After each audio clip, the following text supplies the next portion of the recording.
Hello, second grade. I am so excited to see you again. I hope you're excited to see me too. So this week we're going to be talking about another one of the elements of art, and that is space, not outer space. Space in art is the area around, inside, or between shapes or forms. So there is positive space, like the space taken up by Mr. Frog here.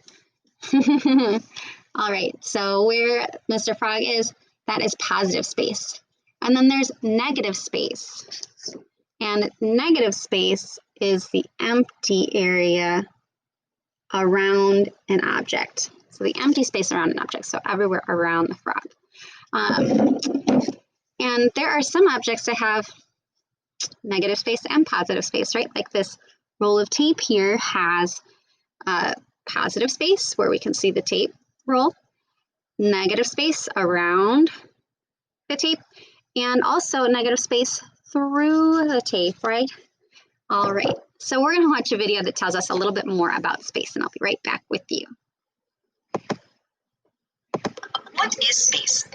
When I say space, you probably picture outer space. But we're not talking about stars and planets and galaxies. We're talking about space. Space. And what as a means architect said that space is the art.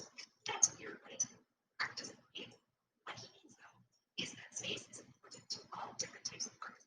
In fact, space is something every piece of art needs in order to exist.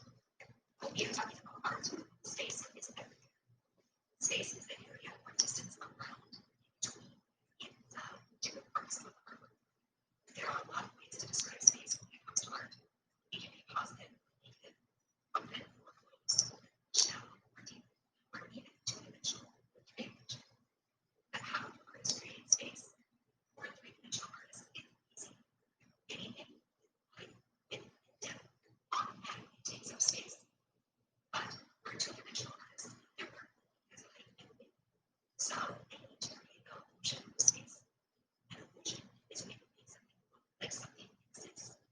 Two-dimensional artists create illusions that make it look like that's depth and space. Let's look at those ideas a little more. How do three-dimensional artists use space? The sculpture itself takes up space up close, but it also interacts with the space around it. We call the subject of the artwork the positive space, where something is. We call it empty space the negative space, where something is not. Sculptors think about how solid parts of their sculpture, the positive space, work with the space above, below, and around it, the negative space. Some artists can create space inside their sculptures. Barbara Hepburn is a sculptor famous for creating negative space inside her sculptures. If you look at one of her sculptures, you notice surfaces, elegant curves, and beautiful forms. But you will also see negative space inside her forms. This empty space makes the sculpture more interesting and makes you pay attention to the positive form as well as the negative space. As we said, two-dimensional artists utilize space too. However, if we're painting, drawing, or painting, it can be difficult because an artist needs to create the illusion of space. They want to make the viewer see and understand the space that is not actually there. Luckily, there are a few tricks for artists to create illusion of space. Let's look at a landscape painting, for example. A tree may be large and located onto the painting, while a mountain is smaller and in the background. Are trees really bigger than mountains? No. But artists change the size of the subject in their art to show us perspective and give us an illusion of distance and space. A painter may also choose to change the horizon line in their artwork. A line where the earth meets the sky. If the horizon line goes lower in the scene, then there's more sky in the painting and more negative space. This gives the viewer the impression that there is more space in the painting. Painters imply space. Photographers capture space. Sculptors rely on space. And architects fill space. Space is fundamental to everything we do in art. Making it interesting to think about how your body takes up space and how you are constantly surrounded by negative space. The best artists pay attention to space and use it in their artwork. If you are creating art, keep an eye out for space and notice it, use it, because it will make you a better artist.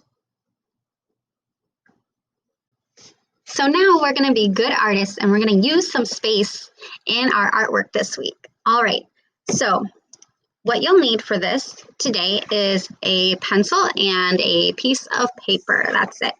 All right, so here's what we're gonna do first. Okay, so first, you're going to draw 2 lines. You're gonna draw 1 line across the paper in the lower half of the paper, and then 1 line through about the middle of the paper. And they don't have to be perfectly straight across. They can be a little wobbly, or they can be taller on one end and shorter on the other end. But as long as it goes all the way from one end of the paper to the other, from one end to the other. The space that we'll be creating, or the way we're going to create the illusion of depth in our artwork this week, is we're going to be using size and placement. All right, now it's time to go ahead and start our artwork.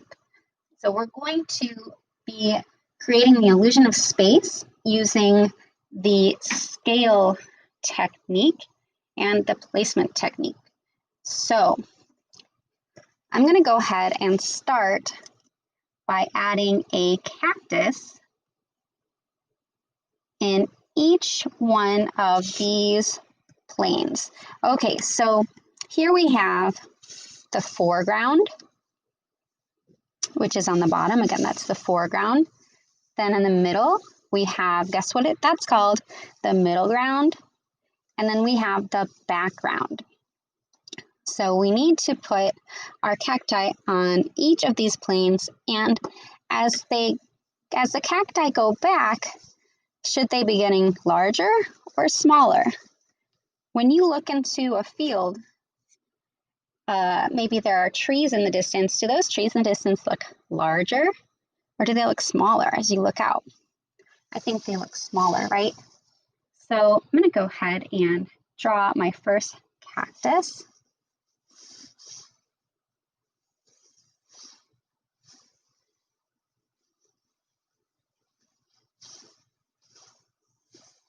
And that cactus is going to be nice and large. All right. Go ahead and erase these lines that are in the middle of my cactus. Oh no. Well, I'll have to erase that a little bit better later. Okay, I'm going to go ahead and add the thorns, the prickly thorns. And when you add these, you don't want them to be too perfectly spaced, because in nature, things aren't always perfectly spaced. Sometimes they are, but not a lot.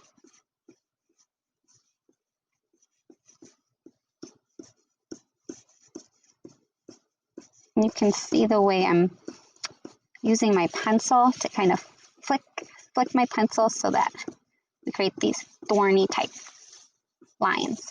All right. So I have my cactus in my foreground. Now I'm going to need my cactus in the middle ground to be smaller, right? So if this is further away, our cactus needs to be smaller. So I'm going to make this.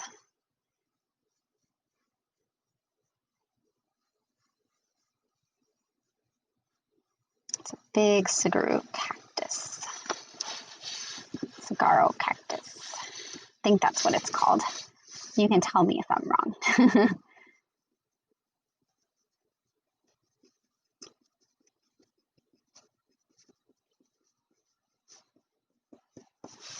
All right, and then we need one cactus in the background.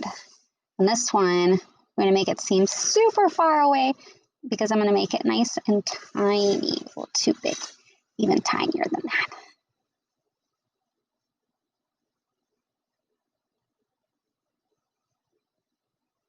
You can't even see its thorns. I'm just putting dots for its thorns. All right, so that is our first step. So now I'm going to go ahead and add some characters to the foreground here, as if they're standing in front of the desert taking a photo. All right, so because it is Hispanic Heritage Month and Dia de los Muertos is coming up, I am going to draw some skeletons. You can draw whatever characters you'd like here. And I'm going to draw my skeletons, and I'm just going to draw a nice easy skeleton just in case you want to draw a skeleton with me. I'm going to draw some eyes that are like loose upside down hearts and a nose that looks like a heart. And then a nice open smile with some teeth and a tongue. All right. I'm going to draw the neck bones and the shoulder bones and arms. Oops.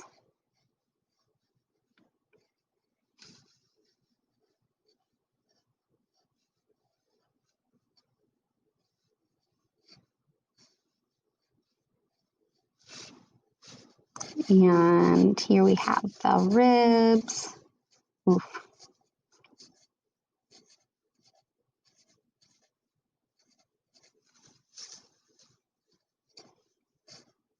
And the pelvic bone. And the leg bones.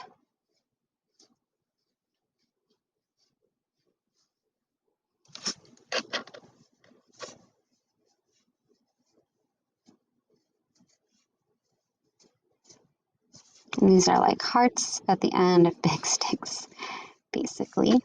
All right, and then the feet. Here we go, have some toes. 1, 2, 3, 4, 5. There we go. Oh, you know what? This is going to the bottom, so maybe my feet should be going off the bottom a little bit.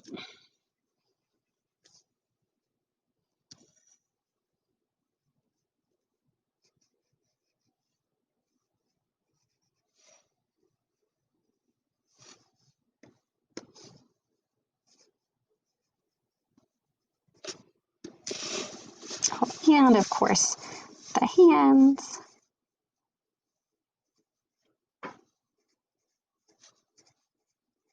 One, two, three, four, five. Okay. Okay, that is my easy skeleton. I'm gonna draw one more. Oh, skeleton. Stones. And bones right now, so I can do a later. And bones and shoulders and arm bones. Wow, they're up there. Wonderful. Oh, this is a little funny here.